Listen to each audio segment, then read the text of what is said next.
My name is Eric, and food is one of my favorite things.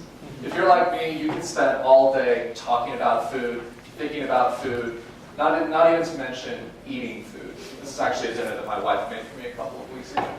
Food is everywhere. It's a key part of our culture and our society. We live in a society of abundance where food is readily accessible. And one of the things that we don't think about, because food is so accessible to us, is where our food comes from and where our food is going to end up going, especially the food that we don't eat.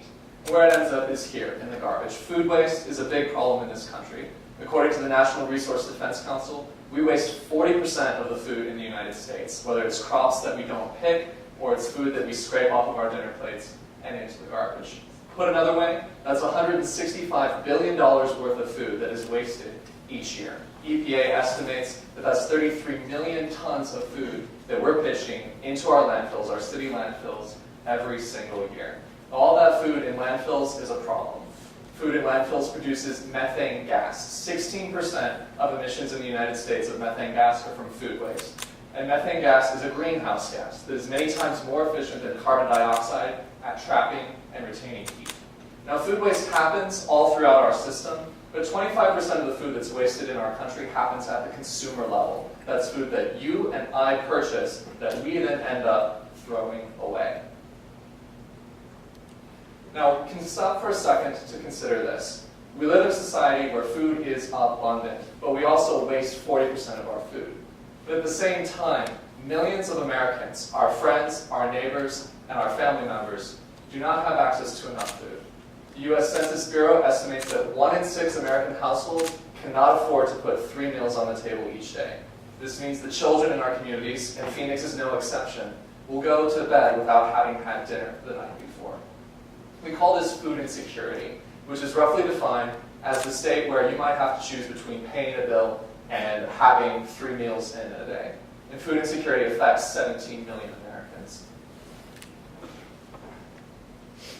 So what we have here is a multi-billion-dollar food industry with 40% waste that is producing greenhouse emissions, while at the same time 17 million of our friends, our neighbors, and our family don't have access to the food that they need. How is it that we can let so much food go to waste when the need in our communities is so great? More importantly, how can we change this system? I want to share with you a thought from a current day author that I think speaks to how we can solve this problem. He says this: nothing will work, but everything might.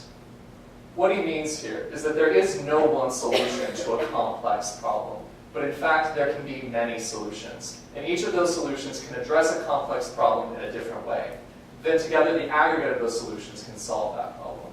So in food waste, we've got people who are picking up leftover food from cafeterias or from grocery stores, and they're donating it. But it's only one part. 90% of the food that's going to waste still isn't being recovered.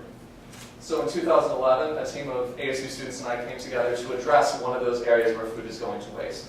Prepared foods. Foods that are ready to eat from restaurants, hotels, and catered events. Foods that aren't easily stored or refrigerated for donation.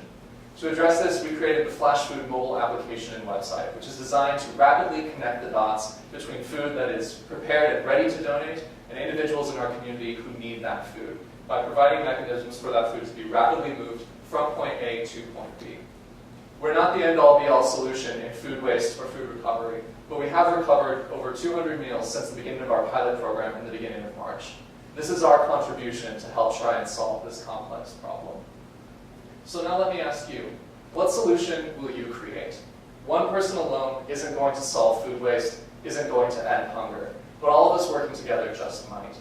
Maybe you can innovate on the way that we harvest our crops, or the way that we bring them to market, or the way that we prepare our foods. Or maybe you'll innovate in another complex area, like how we can help improve education, how we can fight cancer, or how we can help generate global prosperity.